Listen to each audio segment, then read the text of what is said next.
The Lunaverse, concept by Rainbow Double Dash, based on MLP Friends Magic. Episode 16, I think? Just Us Little Ponies by Grass and Clouds 2. Beautiful day. Snails grinned as he trotted out to his front yard and took a deep breath of fresh air. It was, he thought, going to be a beautiful morning. This wasn't just because the sun was bright and warm, or because the fluffy clouds in the sky were making all kinds of fun shapes, or even because he could smell the delicious scents of candy and licorice floating from Bonbon's candy store. No, it was going to be perfect because it was a weekend morning, which meant it held a full day of pure, uninterrupted freedom. No class, no tests, no homework, nothing but bugs. Now remember, said Shutterbug, hurrying after him energetically, roughing his mane with her hoof. Her legs were busy folding laundry, and Snails was pretty sure she was calculating taxes in her head. But Snails was used to his mother's compulsive multitasking by now. If you need money for breakfast or lunch, drop on by Carousel Boutique since I'm helping Rarity with some publicity for us today. Oh, and don't spoil your appetite for lunch.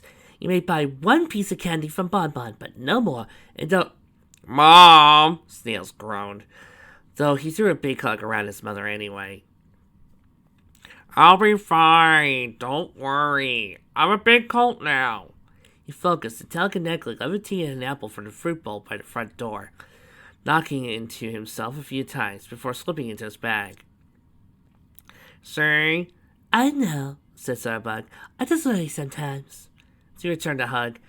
Aren't you going to have fun with your friend Snips? No, Snips got into big trouble. He can't go out today. Snails chuckled at the memory. What did he do? Well... I saw you! Look! Apple Bloom hopped from hoof to hoof.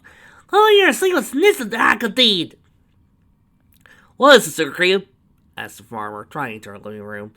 Well, I thought it'd be nice to show a little support for the Farmers Union toy booth. So I hired Snails and help make sure our hate looked real supportive. Snips used his magic to hold on to a pair of scissors and nodded his head furiously. What do you think? Applejack stared at Apple Bloom, who now had a raggy F.U. cut into her coat. Oh, it's the Farmer Union's initials, said Snips, as it was a great revelation. Is it a perfect uniform? Applejack looked at her little sister's beaming face. Oh, I saw the commotion, yelled Granny Smith from her drawing room. Look me up at my name. Granny Smith, look at Mom, called Apple Bloom. Applejack's eyes widened. I don't think it's a good idea to keep back. But then Granny Smith entered the room.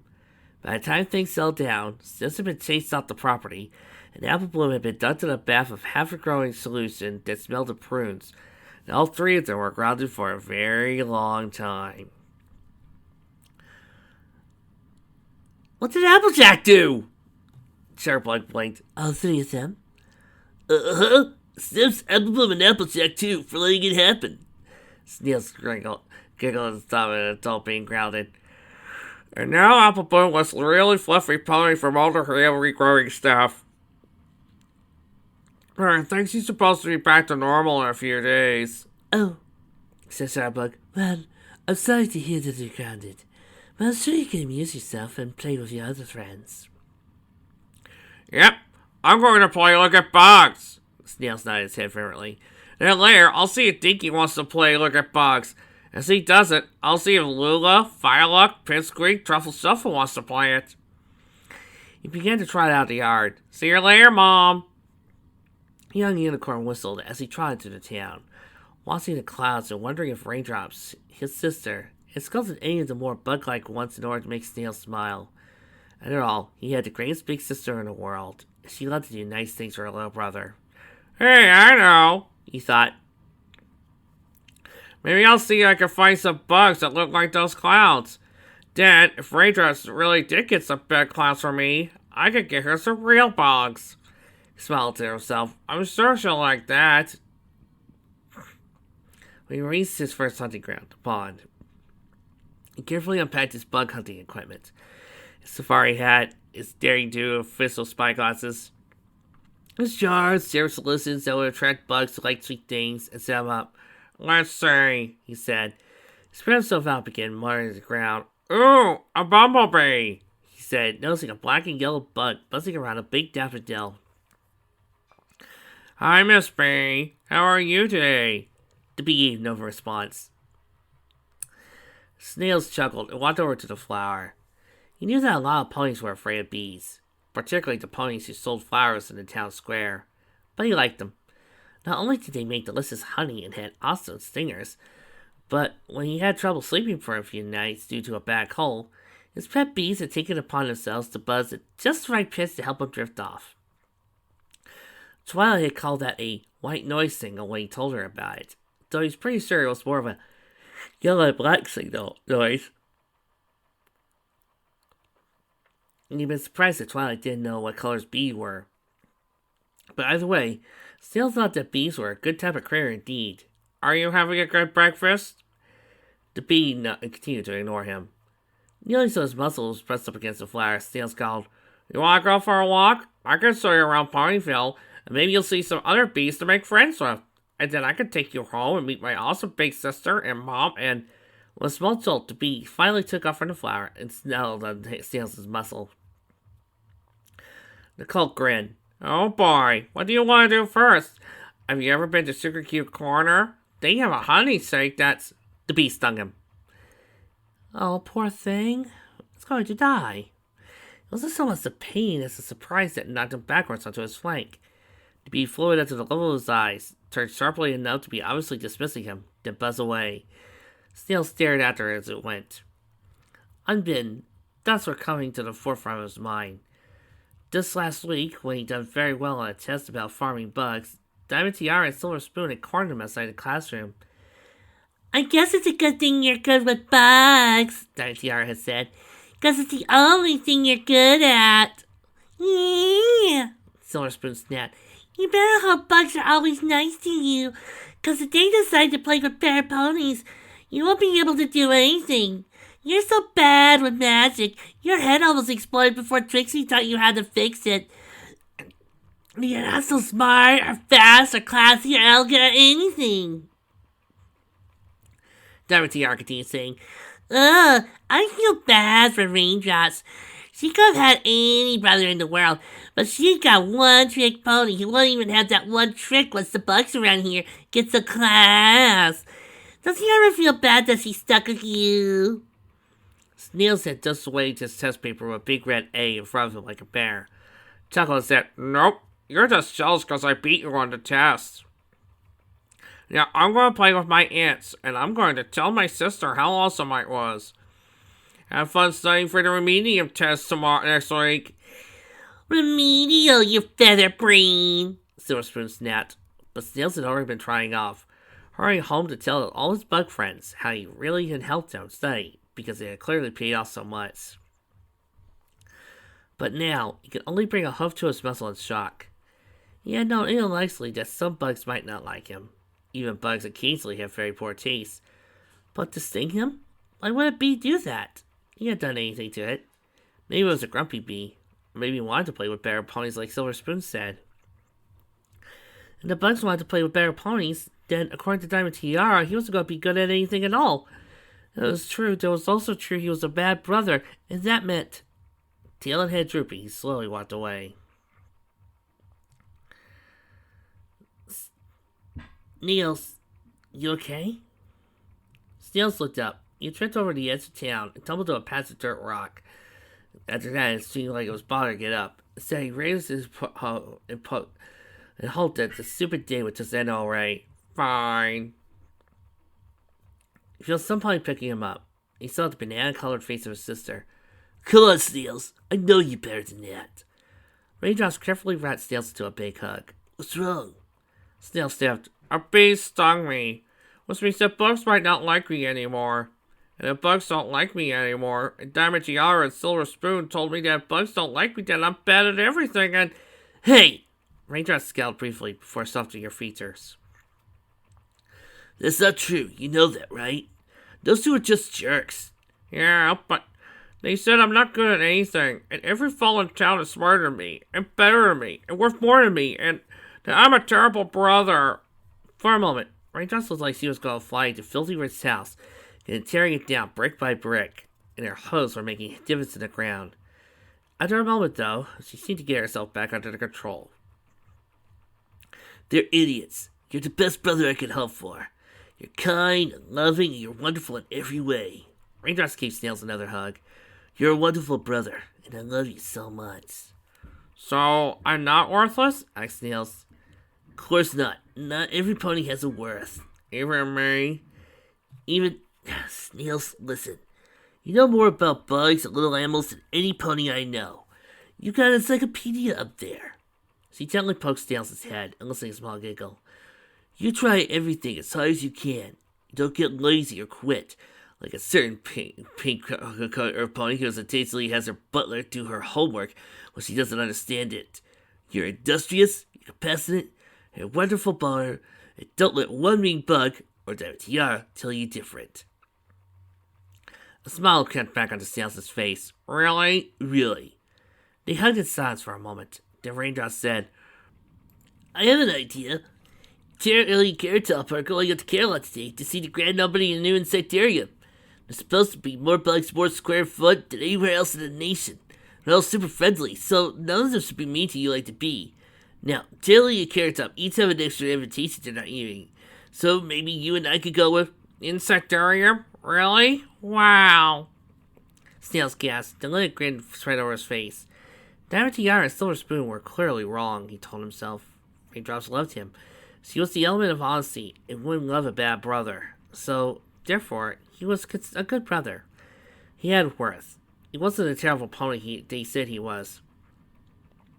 Are we really, girl? You bet! Yay! Snails hugged Raindrops. You're the best big sister ever.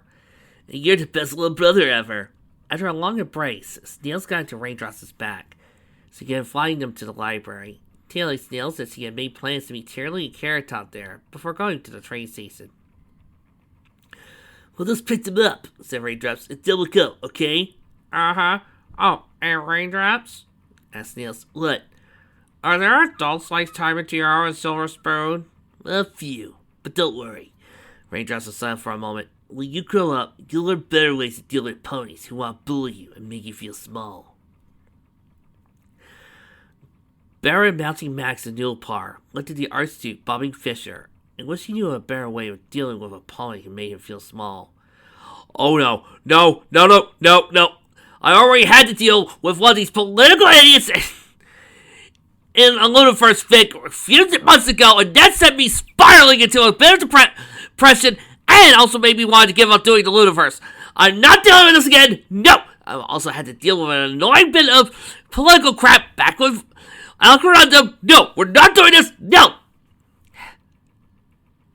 Well, maybe we should give it a chance. Yeah. But you're on thin ice, Vic. They were in an early morning meeting of the Canterlot Security Ministry, a group of nobles and officials who dealt with the internal security of Canterlot itself. These nobles included Archduke Fisher, the community chair, because by statute the Minister of War ran this particular ministry. They also included Vice Stream Wallflower, because he governed the province of Canterlot. They also included Vice Scout Silver Shackles, because his duties included overseeing the police and jail committees in the court. They include Baron Mounting Max, albeit for no reason he'd been able to discover. Max had tried, with the same amount of determination and fervor he had tried everything else. Ever since the Grand Galvin Gala, he had been working very hard to accomplish more in the court.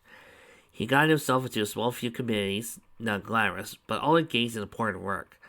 He set himself up in the library for many deeply boring hours, studying the varied issues that the governing officials would be considering in the coming months. He had even begun drafting bills, forcing himself to learn the obscure language of the laws of the court. Submitting himself to repeated embarrassment with Dustin's fragrant posy, gently pointing out that he had gotten a clause wrong, or some other pony would use his error to twist the bill into something unrecognizable. But he kept going. He persevered. By the end of the first year in the court, he had gotten 3 bills to the floor. The first was rejected, the second was tabled, but the third, an ominous bill providing funds for building roads and rail lines in rural provinces such as Nulpar, had passed. It was unusual for a first-year noble to get anything to the floor, much yet actually pass something. But he'd done it. Because he was mounting Max. However new or inexperienced or naive he was, he did not give up. He applied that same attitude to his efforts to learn why he had been placed on the Canterlot Security Ministry. But to no avail. All of efforts could not find purchase against the solid wall of the Night Court bureaucracy. It was as if he was trying to climb a perfectly smooth marble surface. He knew that he had not to be asked on the ministry, that nobody on the ministry really desired to be on the ministry. It had violated tradition for any noble with less than 5 years' experience to be on that ministry, and that Archduke Pfister positively wished to throw him off the ministry, and possibly to Canterhorn. They didn't get along. Yet here he was. Max's only remaining theories were that Luna added to him of her own accord, that a clerk had added him by mistake, or that the ministry had become sentient and added him itself. He wasn't sure, but which one was more ominous. But be that as it may, he was on the ministry. He was determined to do a good job, even if Fisher kept hinting or outright saying that he needn't be so concerned about attendance. So he said, in response to Fisher's latest job, "Don't worry, I don't mind being woken up for something important," he said as he sat back on his seat below his table. "I don't need to go back to bed." Fisher muttered something inarticulate, then looked around the room. The ministry met in a nice room, one of the large meeting halls here at the center of the castle. There were statues of famous soldiers and warriors, and a big mirror of questionable accuracy depicting Equestria's founders putting a stake through a Wendigo's heart. Now, Fisher moved towards one of the statues, one depicting an ancestor of his. Max noted began. "Unfortunately, we must deal with an emergency today. First Count Shackles." Shackles, an earth pony with a green coat, blue mane, nodded. 30 minutes ago, he drawled in a slow, untranquil voice, we received a notice of a breakout at Folsom Prison. Over a dozen prisoners escaped. "Any pony dangerous?" asked Captain Shining Armor, head of the Royal Guard Canterlot. "About half of them were in prison for non-violent crimes. Fraud, forgery, theft, but the rest could be threats in particular." Fisher come off. 3 are particularly dangerous. First, Lieutenant Luca, boss of the Philadelphia Mafia. He ran a mayor's salt lick ring. His competitors tended to wind up in hospitals. Second, Mario Luca, Metelli's brother and subordinate. Metelli wasn't afraid to get his hose dirty, but when he could help it, he had his brother do dirty work for him. Lastly, Solid Superior.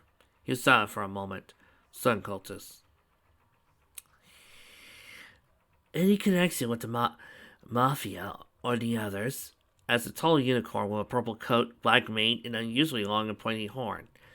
This was Folk, Fisher's bodyguard, if Max remembered correctly. Posey had said that Folk had the bearing of a street gangster, and Max found himself in agreement. The unicorn almost looked like he was spoiling for a fight. "If they teamed up, we're gonna have a real tough fight on our hooves." Folk grinned. "Could get messy." "Not if we can find. But it's possible they aligned to get out of prison," said Shackles. "Delta stick together for long enough to get out of town, but it's possible." Fisher turned his gaze to the rest of them. "I do not need to remind you how dangerous they are. A mafia group attempted to abduct the element of kindness's daughter last year. The Sun Cult was responsible for attacking 3 of our fortified outposts on the northern border, and managed to burn one of them down. These ponies must be found and arrested."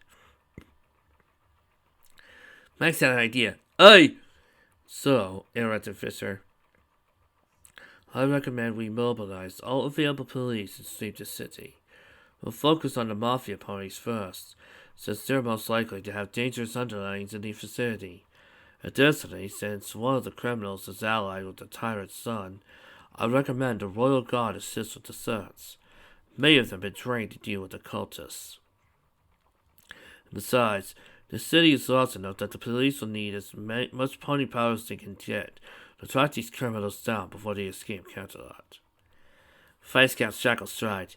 "Speaking on behalf of the civilian police force, I don't see any objections." "Well," Captain Armor tilted his head and was silent for a long moment. "Usually that requires declaring martial law, and I don't think the situation calls for it." "I have," began Max. Fisher didn't seem to notice. Canterlot is big, Captain Armor. It would be incalculable loss that the Sun cultists would escape the city, especially with actionable intelligence for the titled Sun. Fisher's eyes glinted like steel. I'm not declaring martial law.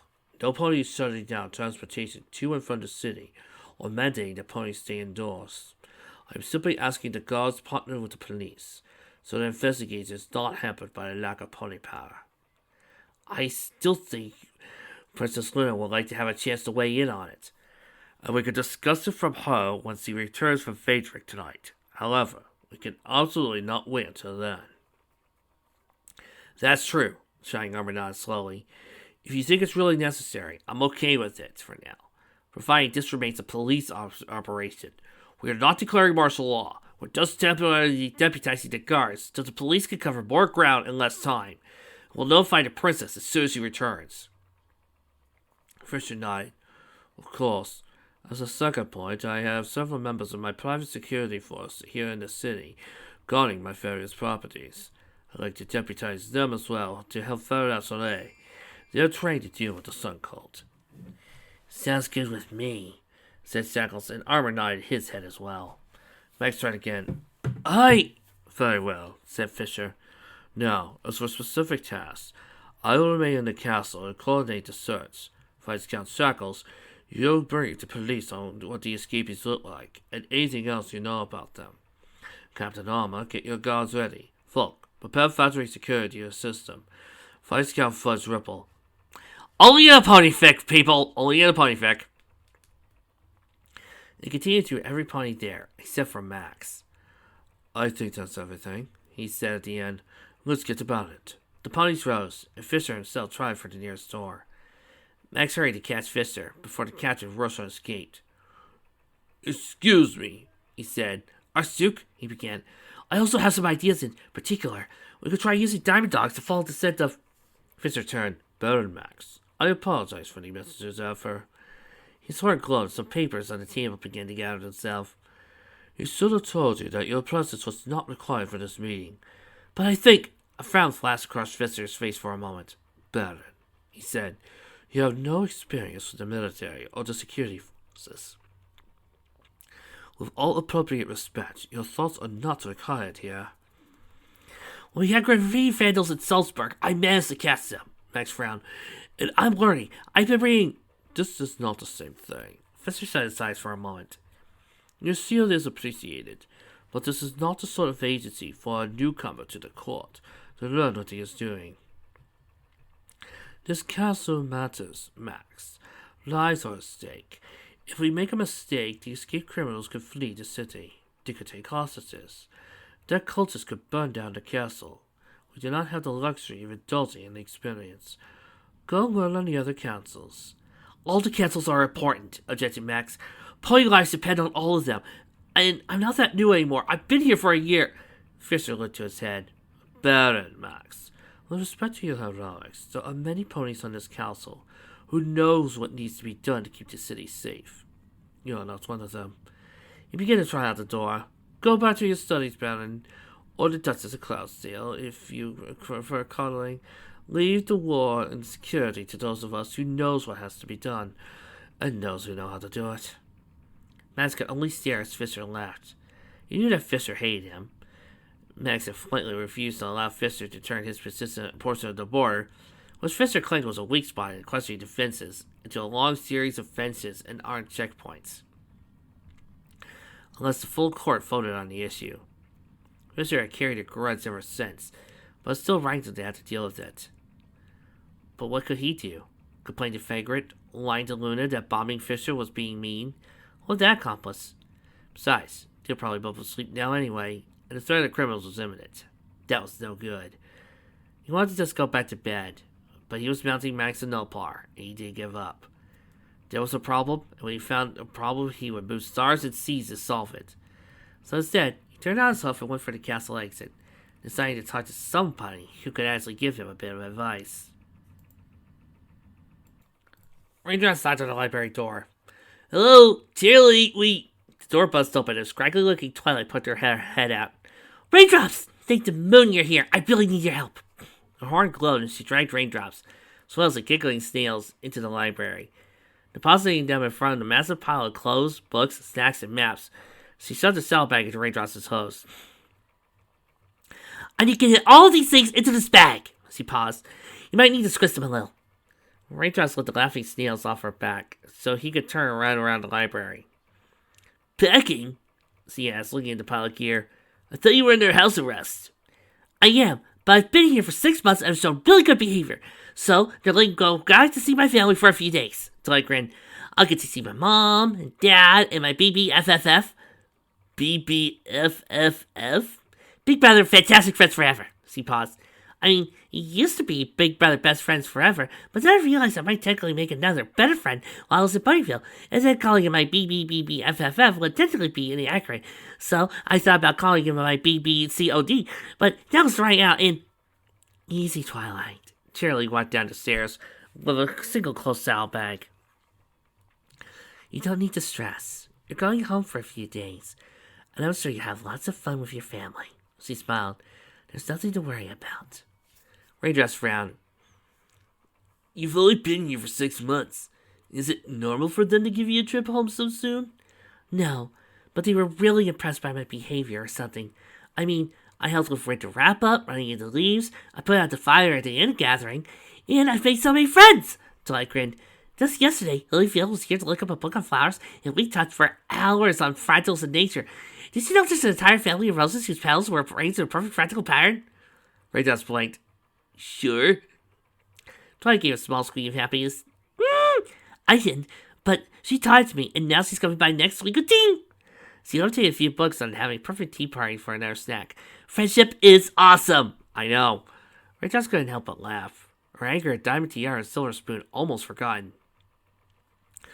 I'm sure you'll have fun, she said. If I may ask, as said Cheerilee, why are you packing so much? I know it might look silly, but I'm so nervous. I haven't seen my family since my trial, and I want everything to go perfectly. I don't want anything to go wrong. Twilight began grabbing at items from the pile near Raindrops. What if it rains or sleets? What if there's a grocery strike and we can't afford our food? Or what if... Cheerilee put a hoof on Twilight's shoulder. You'll be fine, Twilight. I promise. The maid took a few deep breaths. Sorry, I know I'm freaking out right now. It's fine, said Raindrops. I'd probably be nervous too. I don't want to embarrass my family anymore. You won't, said Cheerilee. You're a good pony. You're making amends for your mistakes. You'll be fine. Twilight smiled. You two are great friends. We try, said Raindrops. Arrgh! The three looked up to see Snails running away from a large rolling globe that had fallen off from a shelf and was chasing him down. Help! It's trying to crush me! Twilight levitated Snails up and stopped the globe with a hoof. Careful, Snails. Thanks, Miss Twilight. Snails grinned. You're awesome. Camille's cat laughed. I am? Yeah, every pony thinks so. Every pony around here, anyways. Twilight lowered Snails back into Raindrops' back. Thanks. Around here? Is anyone giving you trouble? Asked Raindrops. Not much. I'm still getting a few letters from the upper crust in Canterlot. Most of them say they'll help rehabilitate my image in exchange for getting my dad to give them political favors. Most of the rest just tell me how I should be ashamed of myself. You know, so if I do violate my probation and get sent to jail, they can tell every pony they saw it coming. And then there's the weird ones. She folded the letter over to the knights. Look at this. Raindrops took it. Dear Twilight, I can't believe the shame and dishonor you brought upon your family name. Captain Shining Armor is a strong, handsome gallant stallion who's too good to be associated with the likes of you. As his future wife, I say, she paused, future wife? I know, right? It's if that were possible. Twilight rolled her eyes. Your brother's not the dating type? Asked Cheerilee. Yes, that's how I know. I never put a geas on him when I was 8, compelling him to tell me if he fell in love. Twilight blinked a few times. Anyways, I really don't get that much hate mail, and my friends have been Ponyville make up for it. You ponies have been some of the most wonderful I ever met. We try, said Cheerilee. Incidentally, who sent that letter? I'm going to Canterlot on the next train. If you want, we could talk to you. We're the knights. If we tell her what you're really like, I'm sure she'll believe us. Twilight blinked. There's no need for that, really.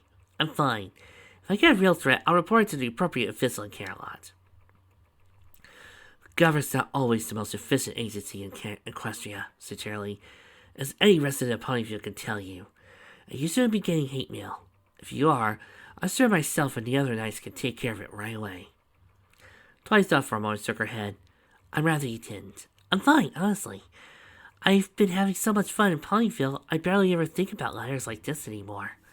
Her horn flashed, and the letter burst into flame and burned up, mostly a grasp from Raindrops and applause from Snails. Have fun seeing your old friend Canterlot. I'll have fun with my family. Great, said Raindrops. Now, Cheerilee, okay, if we head to the Citarium with you geared up, Snails wants to see the Sanitarium, Snails tails, or all kinds of bug buddies. I call them buggies. Sounds great, said Cheerilee. Canterlot the top's coming too, so he's been waiting at the train station for over an hour. So he really wants to see the farming bugs they're showcasing there. We could spend a day together. She chuckled. It'll be fun to spend some time in the city with a bunch of our friends. Snails grinned. Canterlot's fun too, he announced. She knows all the best bugs around here, and she even asked me to help her trap some rare ants in the Everfree. He began to bounce up and down Raindrops' back. This is gonna be a blast! Yay! Have fun, said Twilight as the others began to leave. We will, called Snails as they left. This is gonna be the best day of my life. This'll be the worst day of your life. GreenGrass blinked as he looked at the aides equine behind the counter. I am sorry. I said today would be... No, I heard that part. Rather, GreenGrass paused. This is Climbing Ivy's Garden Supplies Emporium, yes? He just said the plants and gardening tools around the shelves. Not a purveyor of arcane fortunes. Oh, yes, but climbing is a vacation day. I'm her cousin, Creeping Ivy. The equine rose to her host, but wrapped in her cloak as she was. GreenGrass couldn't even tell if he was a pony, donkey, elk, or zebra. He saw hooves, eyes, and not much else. I am a professional fortune teller, but I also run the store with my sisters away. I see. GreenGrass looked at the dilapidated storefront, and said it was no real surprise why the store, despite having been described as a trade journal, is one of the best places in the city to get supplies for rare exotic plants, wasn't entirely popular. Well, in the interest of running the store, perhaps you could show me some fertilizer for a few Gloriosa I recently acquired. I know what they are, said Creeping Ivy. Right this way, sir. She led them to a maze of dimly lit shelves containing a variety of plants. So was GreenGrass new to his hobby.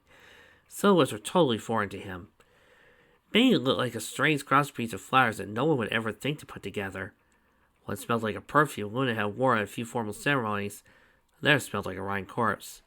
But he finally reached an aisle with bags of fertilizer, and Ivy carefully put one into GreenGrass's back. Here you go, sir. Perfect for Gloriosa. Are you gardener by chance? More of a hobbyist, really, he said. I have my own plot in the city. A hobbyist, murmured Creeping Ivy as he began to head back to the front of the store. May I ask your profession? I am a duke in the night court, said GreenGrass. It hurt. And he immediately accepted the gala when he had lost political influence, thinking he lost his chance to guide and someday rule the nation. But he grew to endure to it. He could speak of it without frowning now. After all, no serious player of games would waste time turning over losses in his head when he could get right back into it. Rather hurt than cry about his loss of influence in the court, he should focus on making his remaining gardens as feasible as they could be. Whether the garden in question was a flower pot under the abandoned warehouse on the city's lowest level, or the nation itself. Besides, any good game has place for players to return. I'll abide. I'll be back in there someday. Why? You see, like a pony, a specific purpose. I was just interested as to what that purpose was. GreenGrass enjoyed manipulating other ponies by psychoanalyzing them. His special talent was even searching for their weaknesses. But he didn't much appreciate the standard cold-reading nonsense he heard from the numerous pony physics. If somebody were to try to manipulate him, he could at least put some effort to it. Well, I think that's all I want here. How much? Would you like a fortune? Asked Ivy. They reached the counter and began ringing out a purchase. An ominous presence tears you. I can help you prepare for the day to come. No, thank you. For a first time, an expression flashed over Ivy's face. It was a good approximation of concern. Greengrass nodded. If he wasn't clearly trying to sell him some useless fortune, he might even have been fooled. I would urge you to reconsider, sir. Really?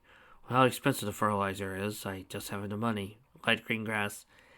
Ivy hesitated for a few moments and then said, Then I'll do it for free. I'd be ashamed to let you walk into the jaws of fate without warning, sir. Okay, this is a better grift, thought Greengrass. First one's free, I suppose. And I'm actually curious to see where this goes, so very well. What is my fortune? Ivy suggested for him to place a hoof on the car, to begin studying it. Oh my, she whispered. I see doom. Doom and misery and unhappiness, and, she paused, despair. There's despair in your future, sir.